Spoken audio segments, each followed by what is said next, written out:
Labas, sveikinuosi su tavimi iš ramybės vietos.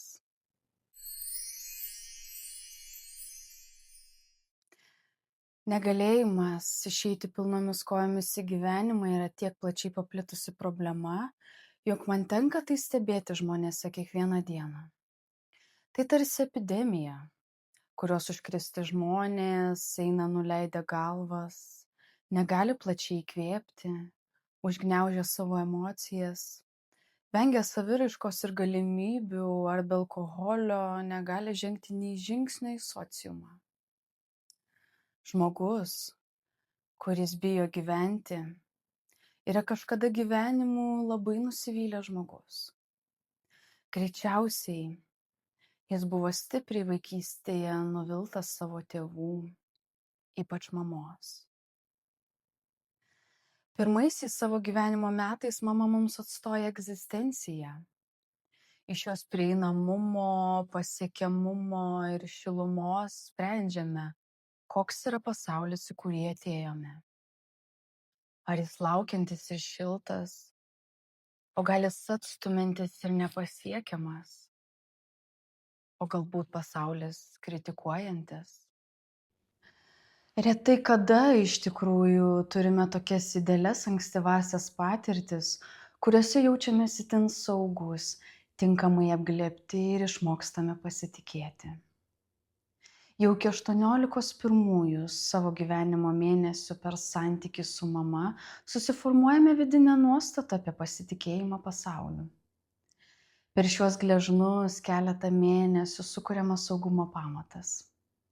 Jei nesijaučiu saugus ir pilnai patenkinamas mamos glėbyje, tai reiškia, jog ir pasaulis, į kurį išeisiu, yra trūkumų kupina vieta. Einame į gyvenimą su klaidinga nuostata širdyje, jog šiame pasaulyje greičiausiai nėra to, ko man reikia. Jeigu nepasitikiu pasauliu, turiu nuolat saugotis. Žvalgausi per petį svarstydamas, ar tik kažkas manęs nepuls. Nuolat nerimauju ir mintise perdėlioju galimus scenarijus. Užveriu širdį žmonėms, nes tai reikštų didžiulį pažeidžiamumą, o to sau leisti negaliu. Vengiu sąlyčio su savo kūnu, užgniaužiu emocijas ir neleidžiu savo kvėpuoti pilna krūtine. O gal atvirkščiai, krentu visiems į rankas ir palaikydamas aukos poziciją nuolat reikalauju, kad manimi rūpintųsi ir tarsi atkurtų mano tą prarastą pirminį rojų. Šiais bruožais itin stipriai pasižymi oralinio tipo charakterio struktūra. Tai žmogus, kuris arba nuolat suglebęs, tarsi silpnas, ir per gyvenimą eina atrodytų su niekaip nesibaigiančia neužpildoma tuštuma. Neretai šis asmuo stengiasi viskuo save užpildyti.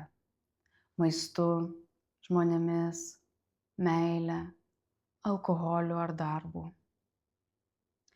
Tai itin priklausomas žmogus, bandantis ankstyvąjį prarastą ryšį su mama pakeisti kažkuo kitu. Šis žmogus taip pat linkęs sabotuoti prieš savo poreikius, todėl atvirkščiai gali vengti maisto, meilės ir visų sveikų savo poreikių patenkinimo. Antroji šio tipo pusė yra kompensuojanti. Iš kolapso, savito depresyvumo ir tuštumos jausmo jis gali pakilti su energija, tarsi norėdamas nuversti kalnus ir gauti visus įmanomus medalius. Tačiau tai nėra tikrasis energijos resursas, o tiesiog iliuzinė aktyvacija, kuri leis jam bandyti siekti užsipildymo. Visgi, kad ir koks pakilime entuziastingas jaučiasi šis žmogus, jo viduje vis tiek kirbės atmetimo, paliktumo ir vienišumo baimė. Kad ir ką jis bedarys, viduje galiausiai vis tiek jausis tuščias. Kad ir ką bedarytų išorėje, giliai širdis vis tiek lieka tuščia. Gali jaustis nereikalingas visam pasauliui, klaidingai įsitikinęs, kad viskas, kas esu, bus atmesta. Mano savastis, emocijos, gyvybė, gabumai ir unikalumas. Šiame pasaulyje tarsi nėra to, ko man reikia. Arba atvirkščiai, mane nuolat lydi iliuzinis tikėjimas, kad pasaulis yra skirtas tik malonumams ir niekas kitas daugiau neegzistuoja.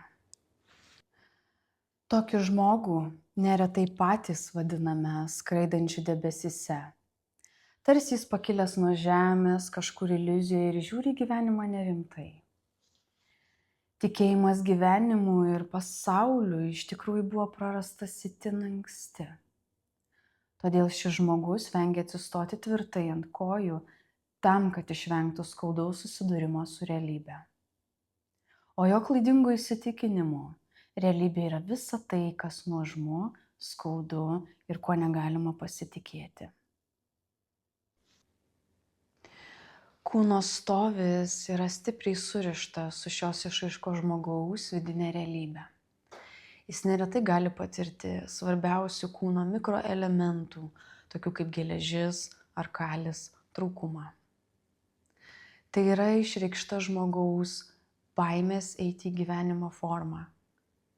Kam man ta gyvybė ir energija, jeigu bijau su ja išeiti į pasaulį? Šio žmogaus kūne taip pat neretai pasireiškia ir organų sistemos sutrikimai, kepenų, šlapimo pūslės, inkstų ar plaučių. Kartą turėjau klientą, kuris sirgo fibromialgija. Tai lėtinis susirgimas, kurio metu žmogus kenčia nuo didelio kūno sąstingio, jautrumo ir skausmo. Šį susirgimą turėjęs vyras kiekvieną rytą prabusdavo su didžiuliu kūno susikaustimu ir pykčiu, kad gyvenimas toks sunkus ir negailestingas. Visgi tai tik reprezentacija jame įsišaknysio įsitikinimo, kad jis nėra vertas gyventi, kilusio iš jo santykio su motina. Jo gimdytoja itin atšiauri moteris, jų konfliktų metu savo sūnui visuomet primindama, tu neturėjai gimti. Šis atvejis tai tik viena iš galimų baimės gyventi manifestacijos formų. Mes visi savyje turime, kitaip dar vadinamojo, reiklaus vaiko charakterio. Tačiau dauguma pasaulio pasižymi itin plačia šio charakterio struktūros išraiška. Neiti į pasaulį meluojame savo, jog yra lengviau ir saugiau, bet tai niekada nėra geriau. Saviizoliacijoje nepatiriame gyvenimo ir svarbiausia, negyjame. Toks žmogus yra neurotiškas žmogus, nes jis yra konflikte su savimi. Viena jo dalis, sveikoji, nori eiti į gyvenimą, patirti, pasitikėti. Tačiau traumuotoji dalis priešinasi, bijo ir siekia numatyti visas įmanomas iškilsiančias grėsmes. Neurotiškumu pasižymintis žmogus taip pat esti konflikte apie užgniaužtą meilės poreikį ir neigia tai, stumdamas to poreikio patenkinimą nuo savęs. Esminis akcentas, ką reikia padaryti šiam žmogui – mokytis tvirtai atsistoti ant kojų ir grįžti į savo kūną, į realybės lygmenį išjaučiant visą tai, ko jis labiausiai bijo. Suvokti, kad niekas kompensuoti ir užpildyti jo negali, kol jis nesuvoks, iš kur jo poreikis yra atėjęs. Jis turi suvokti trūkumus egzistavusius santykyje su motina ir pats, kaip suaugęs, grąžinti savo teisę gyventi pilnu energijos resursų. Širdies tuštumos užpildymas ir leidimas savo patirti tikrą, šiltą ryšį ir per tai įsitikinti, kad pasaulis yra šviesi, graži ir galimybių pilna vieta, yra būtent tai, ko reikia baimė gyventi užvaldytam žmogui. Žingsniai, kurie gali būti pirmasis stiprus impulsas judėti tinkama sveikimo linkme. Pirmasis žingsnis. Grįžk prisiminimais atgal į vaikystę ir vertink savo ryšį su mama. Pripažink ir išjausk savo, ko galimai šiame ryšyje tau trūko. Itin ankstyvi atsiminimai greičiausiai nebus prieinami, tačiau vaikystėje patirtas tuštumos jausmas dažniausiai tęsiasi ir tuomet, kai suaugame ir galime sąmoningiau pažvelgti į atsiminimus apie ryšį su mama. Būk savo atviras ir nuoširdus. Nevenk pripažinti praeities tiesos, taip vėl tarsi išvengdamas skausmo. Vengimas neleis tau prieiti prie esmės. Pripažink, jei tavo mama buvo emociškai šalta, tau tikrai trūko šilumos, apkabinimų ir gražių žodžių. Jei ji buvo itin kritikuojanti, kaip manai, o kokia mama ji buvo tau kūdikystėje, kai tu buvai tik gležnas į šį pasaulį atėjęs kūdikis ir lauki šilto apkabinimo.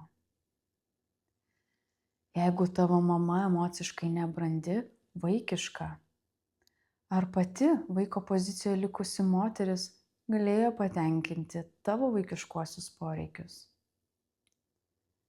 Tai tik keletas pavyzdžių, kurie padės tau išjudinti tinkamus atsiminimus ir jausenas. Antras žingsnis. Išsirašyk savo giluminius poreikius ir troškimus. Šis punktas galbūt ir nebus toks paprastai išpildomas, nes mums dažniausiai reikia laiko save pažinti. Tačiau pradėk nuo dabar ir pasižymėk viską, kas iškyla. Paprastai mūsų suaugusiojo realybėje įvardyti poreikiai yra itin stipriai susiję su mūsų ankstyvaisiais metais. Tam, kad užpildytume savo širdį, turime atsisukti į tai, kas mums vis dar svarbu šiandien. Ir trečiasis žingsnis. Tavo tikslas yra atliepti į visus šiuos savo vidinius poreikius. Pirmiausia savo, o paskui ir kitų pagalba. Poreikių sąrašą suskirstyk į 2 dalis. Poreikiai, kuriuos galiu patenkinti aš. Poreikiai, kuriuos gali atliepti tik kiti žmonės. Pradėk šiame sąraše keliauti nesustojant ir prisimenant, kad pasaulis iš tikrųjų visgi yra nuostabi vieta. Siunčiu meilės ir apkabinu.